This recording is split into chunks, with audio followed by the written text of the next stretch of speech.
Hər yerdə 5 dənə, 3 dənə ağac əkirsiniz. 3 gül bastırırsınız. Burada qızıl gül bitdi, burada yasəmən bitdi, burada nərgiz bitdi və salam. Şəhər gözəlləşdi. Neyini şəhərin gözəlliyini bugün 17 yaşlı balasının qatilləri tapılmasa? Lazımdır da bu təhlükəsizlik kameraları. Dağıtmayın da bu pulları. Şəhərə ayrılan pullara aidiyyatı üzrə sərf edəcəklər.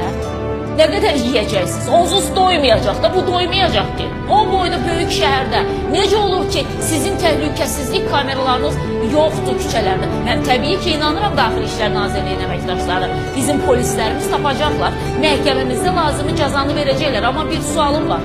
Necə olur ki, yol hərəkəti qaydalarını pozan kimi dərhal SMS gəlir telefonumuza? Çünki kameralar var və 90% yerdə işləyir bu kameralar. Amma bugün Gəncədə qatillər kimdir? Faktın üstünü açmaq üçün deyirlər, ərazidə kamera yox. Onsuz da cinayətkarlıq baş alıb gedir. Qoyun da bu kameralarda milyonları boş-boş elə yeyirsiniz, sümürürsünüz, üstündən də bir su içirsiniz. Qoyun da xəşləyin bu şəhər. Mən bu hadisəni heç cürə anlaya, şərh eləyə bilmirəm.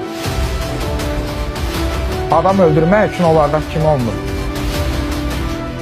Siz soyuq həbsxana divarlarını tanıyanda başa düşəcəksiniz ki, sizi heç bir kamera çəkmir və fonda musiqi yoxdur.